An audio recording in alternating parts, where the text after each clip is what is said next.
के करणी तज कथनी कथन, अज्ञानी दिन रात, ये कुकर जो भोकत फिरे, सुनी सुनाई बात। एक समय एक पंडित जी यानी गुरु जी, पंडित वैसे कोई विशेष जाति को नहीं कहा जा रहा, जो गुरु पद पर होते हैं वो पंडित होते हैं। मेरे दादा गुरु जी छावला गांव है दिल्ली में, जहाँ के सुल्तान भगत हमारे पास रहते हैं। उस छावला गांव के जाट थे और उनको एक संत मिल गए। बचपन से 17-18 साल की उम्र में वो घर त्याग कर उनके साथ चले गए, काशी विद्यापीठ में पढ़ाई की तो वो पंडित कहलाए। खरखौदा के पास गोपालपुर में उन पंडित चिदानंद जी उनका नाम था और पंडित की उपाधि से वो सुशोभित थे। जाट होते हुए वो पंडित कहलाए। और मेरे गुरुदेव इस परंपरागत ब्राह्मण जाति से थे। गांव पैतावास बड़ा, जिला भिवानी, और भिवानी दादरी रोड पर 1 किलोमीटर जाते समय दादरी साइड में, राइट साइड में अंदर की तरफ बड़ा पैतावास, वहाँ के ब्राह्मण थे। ब्राह्मण कुल में जन्म था, लेकिन वो अपने आप को ब्राह्मण नहीं कहते थे, वो संत कहते थे। अब यहाँ पंडित की उपाधि यानी जैसे शास्त्री की उपाधि, ज्ञानी की उपाधि होती है, विशेष किसी एक शास्त्र के ज्ञाता को पंडित कह देते हैं। तो एक ऐसा कथावाचक पंडित जी यानी गुरु जी एक दिन एक उसके साथ उसका साथी शहर जा रहे थे। वो पंडित जी प्रतिदिन एक कथा करया करता, नित्य पाठ करता था रामायण का। उस दिन उसने सोचा कि आज यदि रामायण का पाठ करूंगा तो लेट हो जाऊंगा, 4-5 किलोमीटर पैदल चल के ट्रेन पकड़नी है स्टेशन से। तो वो उसका साथी और वो दोनों ही चल पड़े। उसने सोचा ट्रेन में बैठ के 1 घंटे 1.5 का रास्ता है, ट्रेन में बैठ के वहां अपनी नित नियम कर लूंगा। तो उन्होंने जाते टिकट ली, आते गाड़ी आ गई, उस कंपार्टमेंट में चढ़ गए, डब्बे में चढ़ गए। अब ब्राह्मण वेशभूषा थी, लाल अंगोछा ले रहे थे, तो उसे ब्राह्मण समझा जाता ये विद्वान पुरुष है। तो जब गाड़ी थोड़ी सी गति पकड़ चुकी तो उस ब्राह्मण ने कहा, गुरु ने कहा कि भाई जो सीट पर बैठे थे उन्हें सीट मिली को ना, डिब्बा खचाखच भरा था। उस ब्राह्मण ने कहा सीट पर विराजमान यात्रियों से कि कृपा आप सीट छोड़ दीजिए। वो कहने लगे क्या आप रोगी हो कि नहीं? तो क्या करोगे?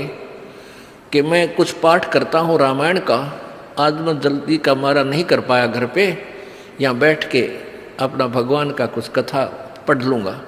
तो उन्होंने खाली कर दी एक पूरी सीट कि आप कथा कर, अपना नित्यनेम भी करो और हमें भी सुनाओ, कोई कथा हमें भी सुनाओ, हमारा भी टाइम पास हो जाएगा और भगवान की कथा सुन लेंगे। बड़ा सौभाग्य हुआ आप हमारे को कथावाचक मिल गए।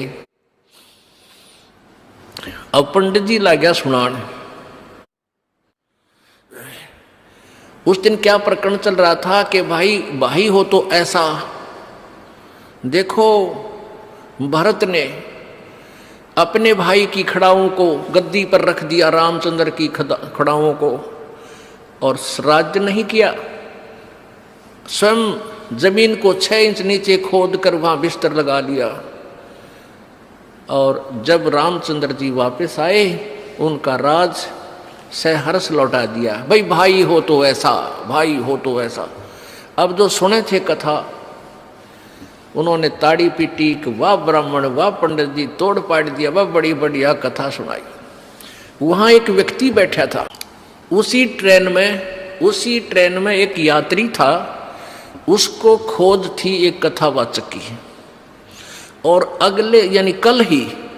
अगले दिन ही उसने कथा निर्धारित का समय रखा हुआ था और आसपास सभी को आमंत्रित किया हुआ था। और जिससे उसने कथा करानी थी वो कितना दूर चला गया लालची। अब वो किसी और की तलाश में था। उस व्यक्ति ने उस ब्राह्मण से कहा कि मात पंडित जी, आप हमारे गांव चलो, हमने ऐसे ऐसे एक पाठ का दिन निश्चित कर रखा है और आप हमारे यहाँ कथा कर दो, कल से शुरू करनी पड़ेगी। तो कहने लगा नहीं, कल नहीं चल सकता, मैं कल नहीं चल सकता, मुझे समय नहीं। और भी कहने लगे यात्री के महाराज जी, आपका तो रोज का काम यही है, इनका आंट लाग रही है और आप कर दो। सब कहने लगे नहीं नहीं, मैं नहीं करूँ, मैं नहीं करूँ। तो वो कहने लगे जी, सा कोई खास काम हो तो हम कर देंगे आपके काम को, आप इनके कथा कराओ। नहीं, ये काम तुम्हारे से नहीं होगा, मेरे से होगा। अब उन यात्रियों ने काफी जब कहा, उसने तो ना बताई कि बीमारी है। उसका जो साथी था वो बोला भाई मैं बताऊं, यो कल तय किसी कीमत पर नहीं कर सकता। क्यों नहीं कर सकता? कि इसने अपने छोटे भाई पर मुकदमा कर रखा है, एक कुर्डी के खड्डे के ऊपर इनका बंटवारे का रोला है और मैं इसका गवाह हूं भाई। और कल कोर्ट में तारीख से अरे थारा नाश जाइयो। हाँ, वो कथा तो सुना रहा है भाई, हो तो ऐसा राज भी त्याग दिया। और आप भाई ने कहा दाव कुर्डी का खड़ा, एक रूढ़ी का खड़ा होता है मेरे ख्याल में 20 बाई 20 फुट का, और उस पर मुकदमा कर रहा, यो मेरा, उन्हों का मेरा है। और कथा सुनावे भरत और राम की। इसके लिए बताते हैं कबीर परमेश्वर जी कहते हैं, भाई करनी तज कथनी कथ, ये अज्ञानी दिन रात, और कुकर जो भौकत फिर ये सुनी सुनाई बात।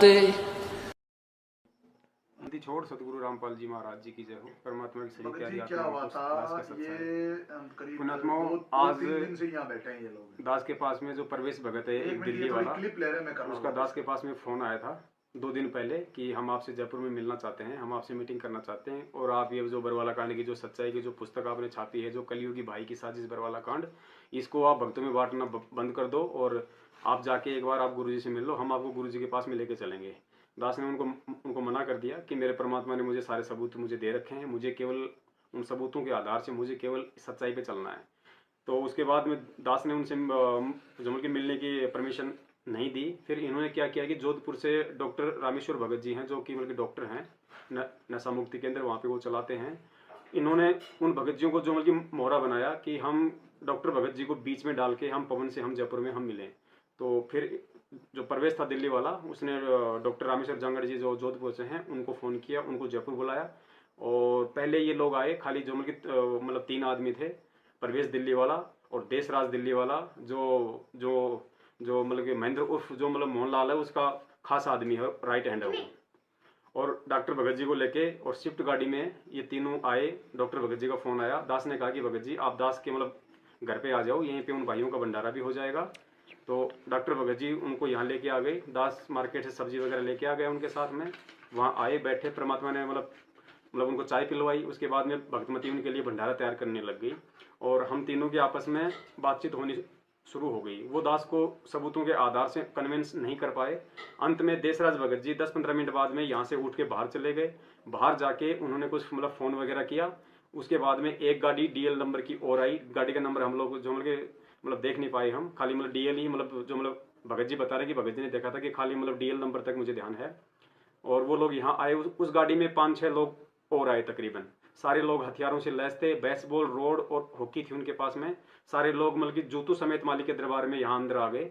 और आते ही सबसे पहले उन्होंने दास को थप्पड़ मारा। थप्पड़ मारने के बाद में जितने भी जो लोग थे सबने दास के ऊपर ताबड़तोड़ हमला कर दिया। तकरीबन 7-8 मिनट तक उन्होंने दास को हॉकी, बेसबॉल और रोड से जो मतलब नीचे पटक के उन्होंने दास को बुरी तरीके से मारा है। आज बंदी छोड़ का पंजा दास के हाथ पे था, वरना पुण्यात्माओं जिस तरीके से वो दास को मार रहे थे, जो मतलब भैंसा नहीं बच पाता, भैंसा भी उनकी मार से मर जाता है, लेकिन साहिब की दया थी। और बीच में जो अपने जो डॉक्टर भगत जी हैं उन्होंने दास का बीच बचाव किया, नहीं तो वरना स्टूल उठा के वो लोग दास के जो उनके सर पे भी जो है मारने की पूरी कोशिश कर रहे थे वो लोग।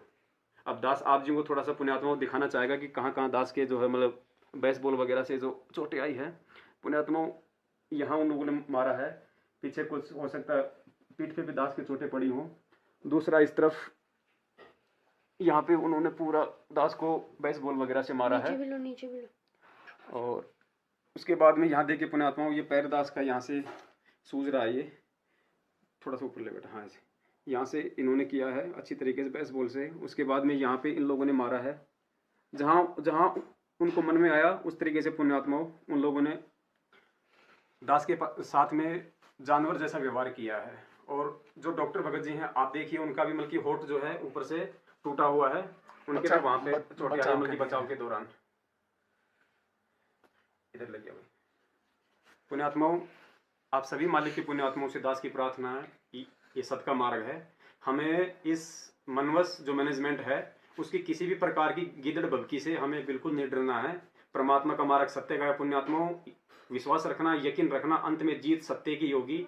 सत्य को परेशानी से गुजरना पड़ता है, उसको कसौटियों से गुजरना पड़ता है। और जिन गद्दारों ने, जिन मनवस लोगों ने हमारे सतगुरुदेव जी को जेल में बैठा दिया, उनके साथ में गद्दारी कर दी, तो पुण्यात्माओं आप और हमारे को कैसे वो लोग छोड़ेंगे।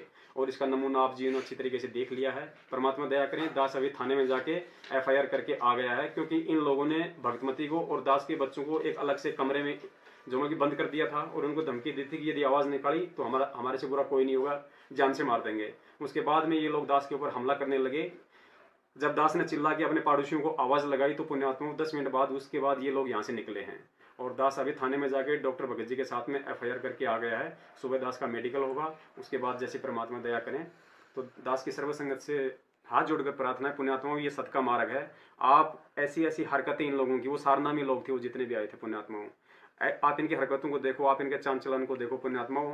हमें केवल सच्चाई की जो मतलब मार्ग पे चलना है। आप जी से निवेदन है, किसी भी तरीके से तन मन धन से आप इन मनवश लोगों का सहयोग जो बिल्कुल ना करें पुण्यात्माओं। हमारा यही पैसा और हमारा यही शारीरिक सहयोग गुरु जी को फंसाने में ये लोग काम में ले रहे हैं उल्टा। जैसे आपकी मर्जी, जैसे आपको परमात्मा प्रेरणा करें। दास परमात्मा कुत्ता है, कुत्ते का काम पुण्यात्मा केवल भौंकना है, संदेश देना है। दास सतगुरुदेव जी के आशीर्वाद से जब तक दास के प्राण है पुण्यात्मा, दास ही सत्य भक्ति मार्ग से बिल्कुल नहीं हटेगा। क्योंकि परमात्मा ने दास को समझा रखा है कि बेटा तुमने तो क्या कुर्बानियां दी है, तुम क्या कुर्बानियां दे सकते हो। पहले जो पुण्य आत्माएं थी, जो मंसूर जैसी थी, जो ईसा मसीह जैसे थे पुण्यात्मा, उनका तो शरीर का कतरा कतरा उन मनवश लोगों ने काट फेंका था, लेकिन उन्होंने कभी उन्होंने जो मतलब सत्य के साथ में रहे, झूठ के आगे कभी वो झुके नहीं। तो पुण्यात्मा, हम तो असली बंदी छोड़ के बच्चे हैं और साक्षात परमात्मा ने अपनी शरण में लिया है। तो दया करें पुण्यात्मा, जैसा आप जी को प्रेरणा करें आप जी वैसा करें। सत साहिब जय वो बंदी छोड़ की। जब मैं मारा उस दिन लगा गुरु जी उस दिन मैनेजर बताना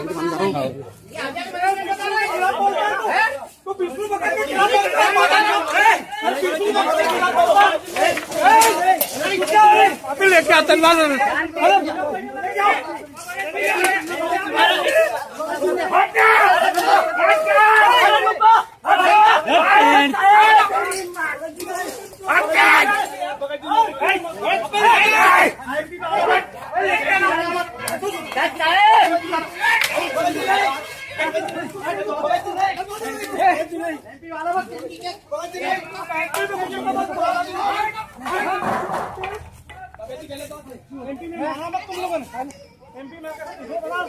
कहते कुत्ते की तरह भौंकते फिरे सुनी सुनाई कथाओं को, और करनी है नहीं, अनुसरण है नहीं, और कथते फिरते हैं ज्ञान ज्ञान सुनावे दुनिया ने आप असर को ना। कहते पंडित और मसालची दोनों सूझे ना, औरों को करे चांद ना रहे आप अंधेरे में। बोलो सतगुरुदेव।